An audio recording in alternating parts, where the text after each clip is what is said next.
Okay, so hello, welcome back to my channel. My name is Brandy. I am a kindergarten immersion teacher, and I am documenting what hopefully will be my last year of teaching. So this is kind of like a day in the life vlog. I'm going to hop on a couple of times throughout this week. It's my first week back to work. I'm not officially on contract time, but today I am receiving a stipend to come in and collaborate with teachers who are new to my program. So I'm headed into the building now. It is Monday. It is my first day back to work after a very long summer. So getting up this morning was a little bit difficult. But good news, there is a Dutch Bros right down the road from the instructional building, and they do mobile ordering. So I did order ahead this morning.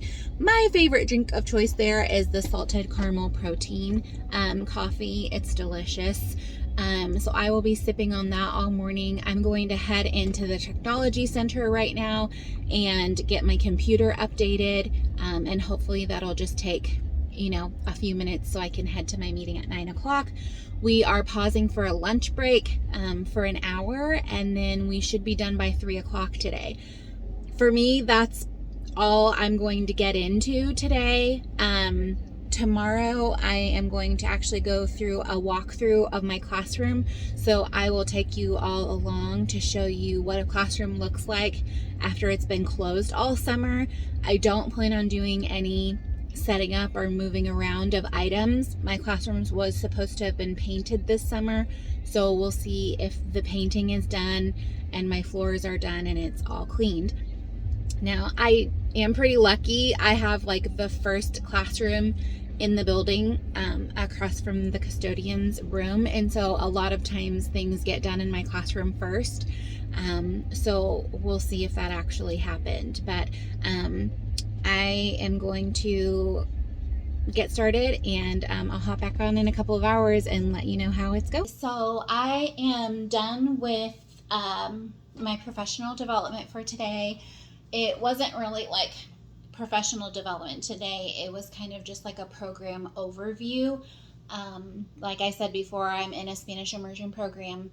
There are now 8 classrooms in our district who have this Spanish immersion aspect. There's 2 different buildings. So I teach kindergarten in one of the building, and my building specifically, there's 4 teachers, or there's 5 teachers, and 4 of them are new this year.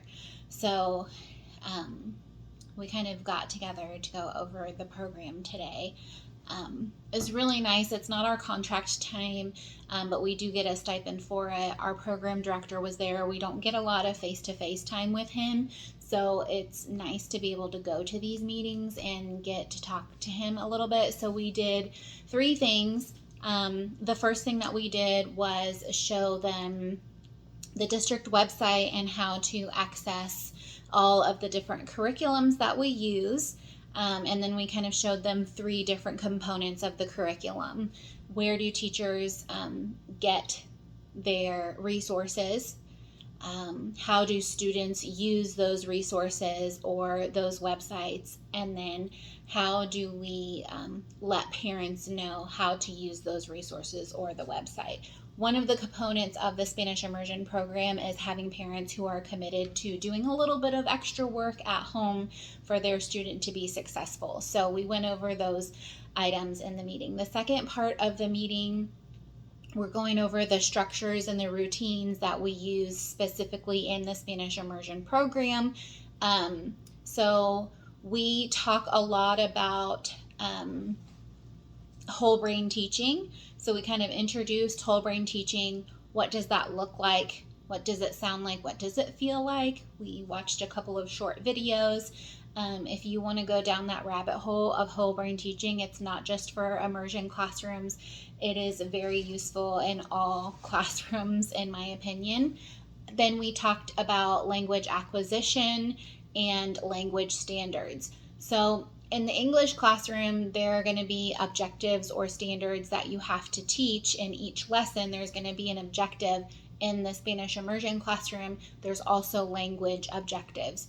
So we kind of went over what a lesson plan would look like in meeting both the learning objective and then the language standard for that component. Okay, and then the last thing that we went over were just kind of like some P's and Q's, I guess, to kind of show them how the program works in each building. Both of our buildings are very different. One of them is a Title I building, and then our other building is, very academically strong and in a wealthy area.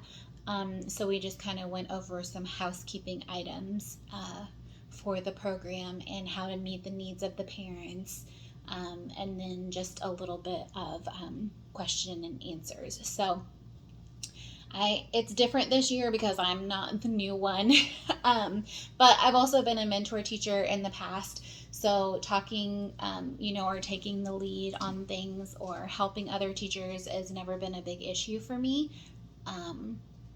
And I'm home now for the rest of the day. That is probably all I will do today, school related, because like I said, I'm not on contract time, but I do want to give myself somewhat of a soft start. So each day this week, I'm going to dedicate maybe an hour or two to work on just little things throughout the day that'll make it easier when I actually go into my classroom on Thursday. Thursday, I will go into my classroom and kind of do a walkthrough. Hopefully the painting will be done and my classroom will be ready to go. I don't actually plan on moving furniture or anything like that, more of just like taking an inventory and kind of reminding me of the resources that I have available to me. I do have 2 gift cards to Michael's that if there are anything that I need or anything that I want to switch up or change, I'll probably take a trip to Michael's and pick up a few things. But other than that, that's it for today. First Monday back to work before we have mandatory professional development starting next month.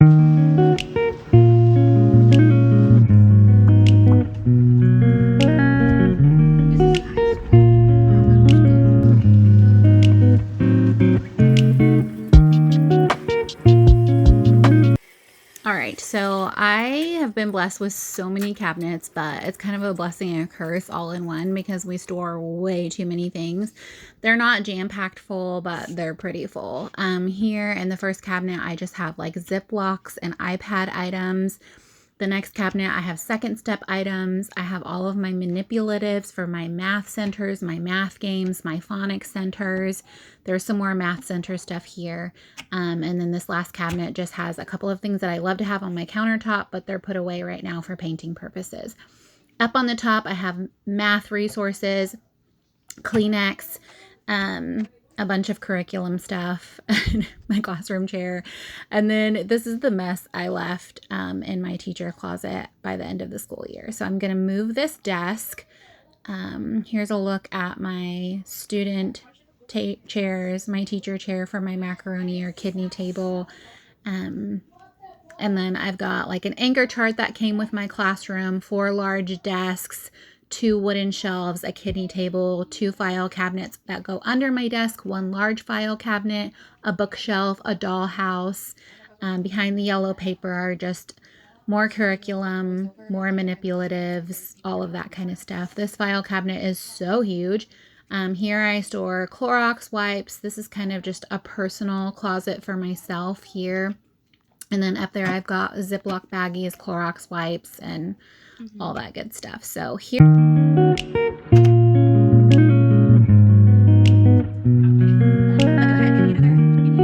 Okay, so today we came into like empty room walk around. I basically came into my classroom to see if it's been painted yet.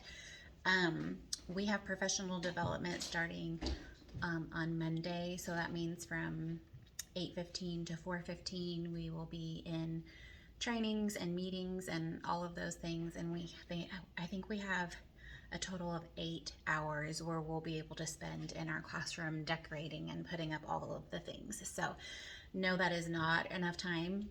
Anybody who's a teacher knows that's definitely not enough time. So I'm gonna put in another 8-hour shift before next week sometime to come in and hopefully get it all done. But if they haven't finished painting my room, I can't hang anything on the walls. So that's going to be the little bit of a tricky part. So I am here. I wanted to go through the things that I've purchased for my classroom over the summer. This school year, my plan is to make it like a no purchase school year. So anything that I buy for my classroom will hopefully be either with a gift card, a donated item, or something that I absolutely cannot live without. So I purchased a couple of things on a Michael's gift card that I had from students last year, and then a one must-have item for me personally, and then I put the rest on a Target gift card. So, I mean, I came in, carrying my teacher bag, but essentially just one bag full of items. So I feel like that's pretty good. I am a kindergarten teacher in a Spanish immersion classroom. I have a group of between 40 and 44 students, depending on the school year, who spend a half day with me. So these are the essentials that I picked up this summer, and probably will not be purchasing anything else until after school starts. I don't anticipate that I'm going to need anything. So, this is like the first time I went to Target this summer was last week. I had not been to Target at all. First of all, because we were gone for almost a month, but second of all, just because I go to Target and I buy things that I don't need to buy. So this was $5. I was so excited about being able to find it. It's a dispenser for pencils, and I've always wanted one for my classroom. I even contemplated, buying a straw dispenser on Amazon, and I never did. So when I saw this on Instagram, I was definitely influenced. We'll see if it serves its purpose, if I love it or hate it this year. I do have like STEM bins or morning bins that I have in my classroom. They're either pencil box size or just like a regular paper tray size. They had these sand activities from Target and the dollar spot with a couple of like figurines, a bag of sand, and a plastic tool. So I picked up 2 of those. We'll see how long they last. I just thought that'd be something fun. Got the mini erasers, not for the purpose of erasing anything, but for math games, manipulatives, that sort of thing. These were in the dollar spot and they were 50% off, so I paid $1 for both of these. And then I snagged also these clips that have 1, 2, 3, 4, 5, 6, 7, 8, 9. I'm not sure what all we'll use them for, but they're cute. I do make a lot of impulse purchases in the dollar section, and I really try not to do that. But this is something that I know I will be using for either math manipulatives or to hang artwork or something like that. So these are reading trackers, which I normally have bookmarks for my kids that I use to hold their place in their phonics notebooks. And then I have a white piece of paper that they use for tracking where we're at in the phonics workbooks. But these are a little bit more durable. So I'm going to try these this year in the phonics notebook. I love that they have like a clear space right here in the middle. So that kind of helps narrow down where the kids need to be looking. The print in our phonics notebooks is so incredibly small, so I don't know if I'll like this or not, but for $1 either way, if I love it, I'll keep them for the next year, and if I don't, they'll just go home with kids in the phonics notebook, just like the bookmarks normally would. Of course, every teacher needs anchor chart markers. I got these on Amazon Prime Day. I think I paid like $3 for them, which is an absolute steal. I always get a fresh pack of these and a fresh pack of scented markers before the beginning of the school year. This year I don't need to buy scented markers. I had so many gifted to me last year, so I'm really excited about that. I have an area in my classroom over here by this filing cabinet. Above there, I used to have a big like welcome sign with a hanging, and it was put up with a hot glue gun, and we're not allowed to hot glue gun anything to our walls anymore. So I took that down, and I'm hoping to be able to easily hang this up there. Again, I don't hang a lot of things in my classroom, especially if they're printed in English, because I try to put up as much Spanish items as possible. But yes, this was from Michael's, and Michael's has their teacher stuff like 50% off right now. So another Michael's purchase was just some border. These were $1.99 and they were 50% off. I purchased these on a gift card. And then I picked up 4 of these trays.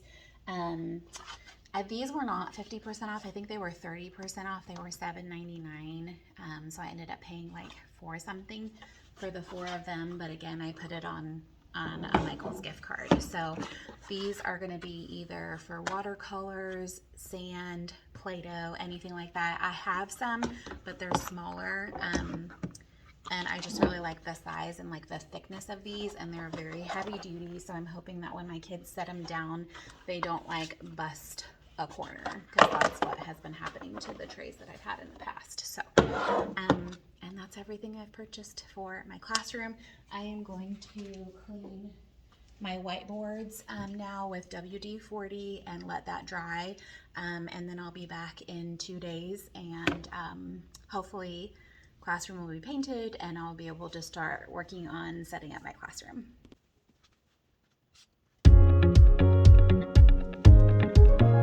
So kind of like I talked about before, I have kind of a unique situation where I'm in a program where we are funded a little bit differently than the rest of the classrooms in the building. So last year at the end of the school year, our program director reached out to us and he was like, if you have anything that you need refilled for next year or a wish list item that you feel like you really need, go ahead and submit it into this document that he had created for us. And he's like, I will use some of the leftover funds to try to purchase some of those items for you. So today I'm in my classroom, just kind of doing a walkthrough and giving an inventory of everything I have, and things that I'm going to be using this year and things that I'm going to go ahead and donate to either another classroom or to a donation center. So let's go ahead and open up the boxes that he left for me over the summer.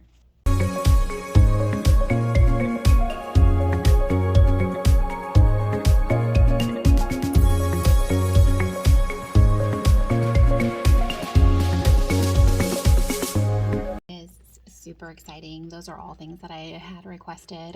We have a couple of broken clipboards, so I had kids using dry erase boards sometimes for clipboards and sticking a binder clip on them, which works well, but you know, everybody wants to have a clipboard. Nobody wants to have that random dry erase board. So the seat sacks are actually for my teacher partner who teaches in the English classroom. She does not have like a desk spot underneath her tables. My tables have a spot for students to put things, even though they are tables, they're kind of like desks. So the seat sacks are for her room. I requested a couple of those. She was short, and then we needed a couple that were replaced. So that's amazing that those came in, and I'm so excited about the classroom library. I had requested a couple of books last year on the purchase list and they didn't get purchased, and I was really bummed because, you know, then I'm making trips to the local library to find books in Spanish, or I'm using the digital YouTube, you know, which is fine, but I feel like kids always respond better when they have the books in print. So, and the dry erase boards are amazing because the dry erase boards that we're using this year are the small, like 4x6. And you know, if you're kindergarten world, their handwriting is just so humongous that not a lot fits on those little 4x6s. So.